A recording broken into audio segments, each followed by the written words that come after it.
On a énormément parlé ici de la mise en concurrence, des concessions hydroélectriques et de la situation de flottement qu'on connaît depuis lors, et qui donne l'impression que la France a accepté le principe pour se mettre en conformité avec les engagements européens, mais n'a jamais accepté en pratique que ce soit le cas. Et je crois, sous le contrôle de mes collègues qui ont assisté à nos autres auditions, que personne n'en a exprimé le souhait.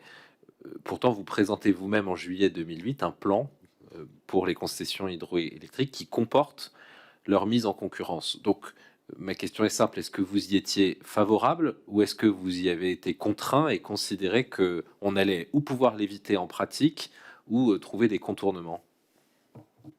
Les deux, en vérité. Mais oui, la vérité, c'est celle-là. Bon. On a préparé un décret qui prépare la procédure si on doit le mettre en concurrence.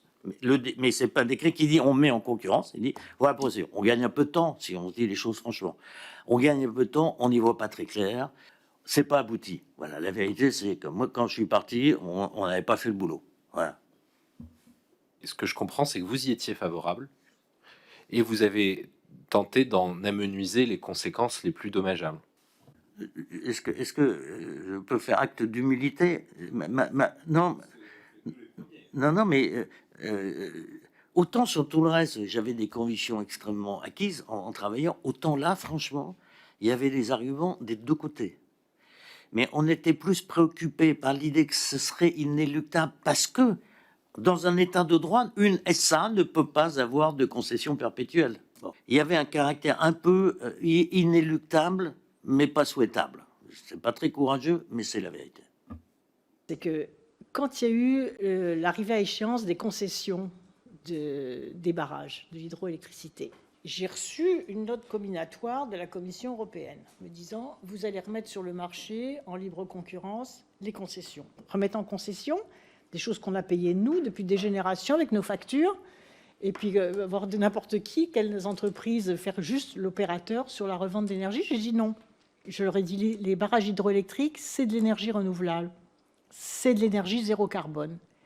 Et donc, si vous m'obligez à remettre en marché les concessions, je ne suis pas à l'abri d'une hausse des prix. Et moi, je considère que c'est contraire à l'accord de Paris sur le climat. L'accord de Paris sur le climat dit qu'il faut monter en puissance sur les énergies renouvelables. Si on veut monter en puissance sur les énergies renouvelables, il ne faut pas augmenter le prix des énergies renouvelables. Donc, je considère que la mise sur le marché, la réouverture à concurrence des concessions qui arrivent à échéance dans le domaine de l'hydroélectricité est contraire à l'accord de Paris sur le climat. Et donc, je ne le ferai pas. Eh bien, l'argument a pesé. Et je n'ai pas eu les sanctions. Moi, quand j'arrive à la tête de cette maison, on ne me parle que d'une chose, traumatisme absolu, la mise en concurrence des barrages. Formidable idée. Un barrage étant essentiellement un outil d'optimisation du système électrique, puisqu'il est la seule pile à combustible intelligente et efficace qu'on ait aujourd'hui. Un barrage sert d'abord à stocker, beaucoup plus qu'à produire. Donc la mise en concurrence consistait à supprimer le stockage.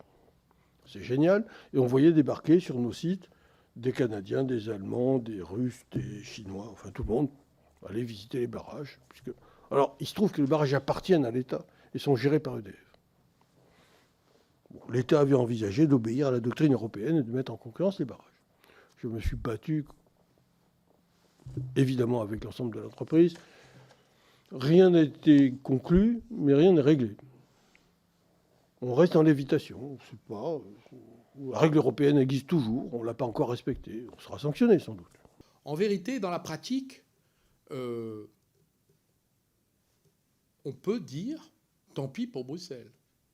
Mais nous avons intériorisé le surplomb bruxellois. D'ailleurs, avec un peu d'humour, je disais à mes collaborateurs, ah, vous avez vous aussi contracté la bruxellose. Ça voulait dire vous avez tellement intériorisé des contraintes qui sont d'ailleurs théoriques, mais qui ne sont pas réelles, parce que finalement, nos barrages, on n'était pas obligé de les privatiser, de les remettre en concurrence. D'ailleurs, qu'est-ce qui s'est passé? On ne l'a pas fait, et alors, on les garde. M. Broglio a eu raison de dire qu'il voulait nous priver d'une capacité de stockage, parce que les barrages, c'est du stockage d'électrons. Et donc cette résistance, elle a eu lieu de la part de tous les gouvernements qui se sont succédés. Il était hors de question qu'on donne aux Chinois, aux Canadiens, ou je ne sais qui, nos barrages. Il y a des parlementaires ici qui, à l'époque, s'en inquiétaient déjà. Regardez, aujourd'hui, on n'a pas donné...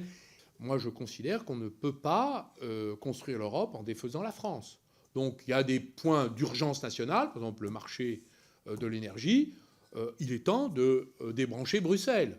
La France n'est pas l'outil des expérimentations dogmatiques et idéologiques de la Commission européenne. Donc, moi, je vais vous dire, les barrages, on les garde, et puis c'est tout.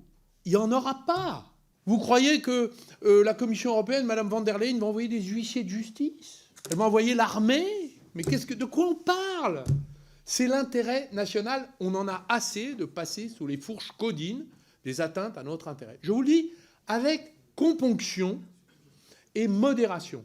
Face aux excès, nous devons opposer la tranquillité de notre intérêt national.